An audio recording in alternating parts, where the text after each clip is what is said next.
Secret calendar. Google Calendar. What's that? It's a Google Calendar. All right, let's get into Google Calendars.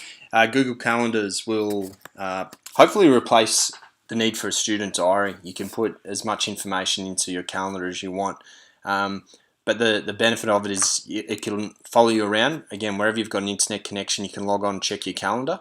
That will make it easy for you to remember things. If you've forgotten any details about some information you were given at school, you can access that information at home or wherever you are, as long as you can get onto the internet. So I find it much easier to use than a diary, and I'm a person who used to like to use a diary, but most of it now, I just use my calendar to input things.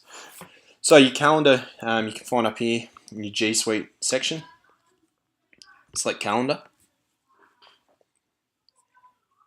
And initially the layout will look like this. You've got certain layout options. You can view your calendar as a whole day. If we click on day,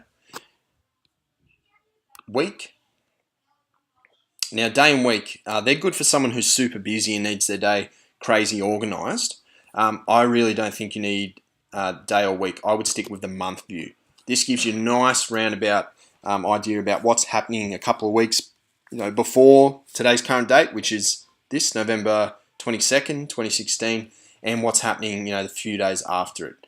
You can scroll across the months up here using the arrow keys, and it will just pop up with certain things like Remembrance Day, which has just gone past, public holidays and stuff like that, Boxing Day, Christmas Day, which is coming up. So yeah, stick to the 1 month view. I find that much easier to use. So some things you might want to do straight off the bat. I think in your settings, let's just do one little thing. Let's change the date format. You can see this is in the kind of US style. December 31st, 2016. In Australia, we would write 31st of the 12th, 2016. So let's just change that straight up. You can have 24-hour time if you want. I'm going to just stick with 12-hour time.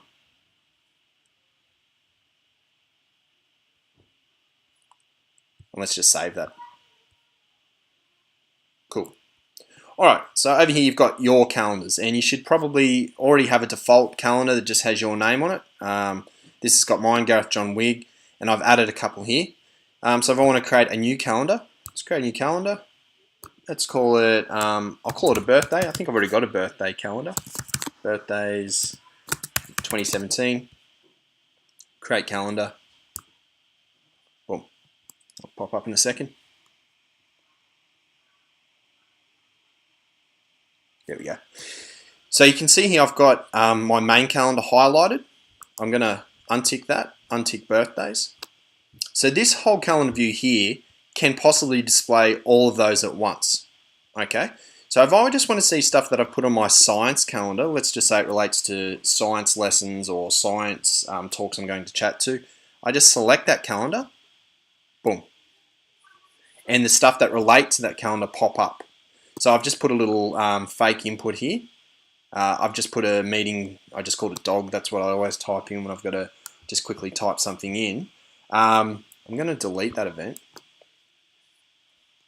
I'm going to select deselect science. And you can see something that I've put in my personal calendar, friends at the pool at 4 p.m. today.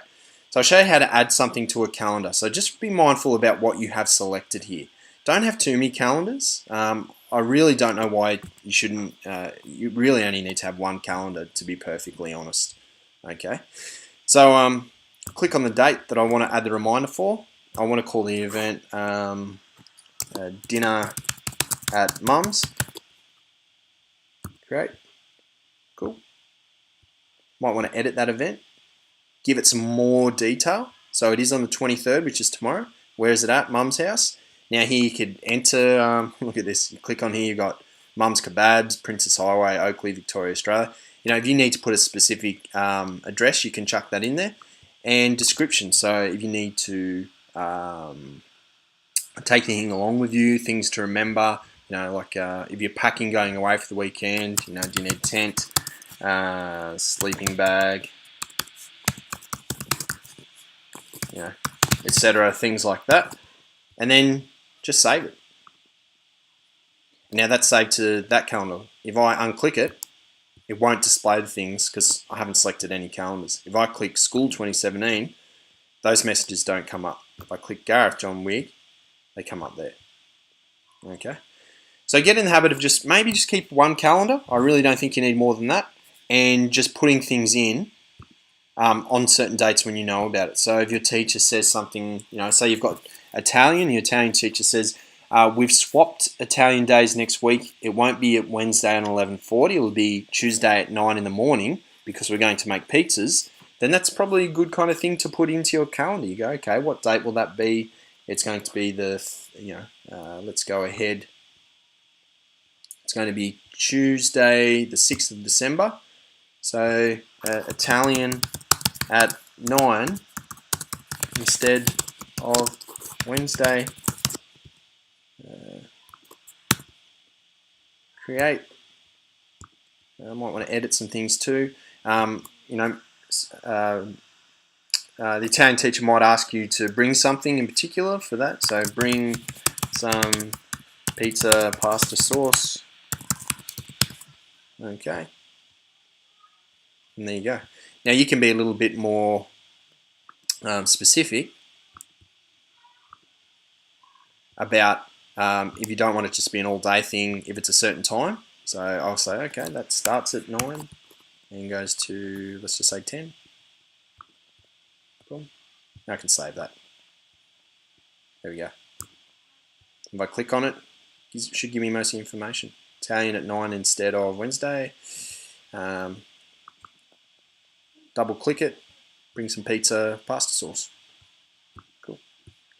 So that's pretty much it with like the basic functions of your calendar. Like I said, I think earlier, calendar, I'm happy for you to explore all the cool, crazy things that calendar can do. You can set it up to generate, create a reminder that sends you an email the day before, all this really, really cool stuff. But it really takes a lot of getting into. This is a really cool bit, the labs. Some really cool kind of add-on stuff here that people have made that you can tweak your calendar with, and by all means get in there and have a go yourself, but really let's stick to the basic functions of calendar. Putting things in like camp note due on a certain date, remind mum and dad, things like that. Make it practical. If you're just putting stuff in all the time for the sake of it, then it loses loses its purpose really. But again, have a bit of a toggle around with things up here in the settings, stuff like that.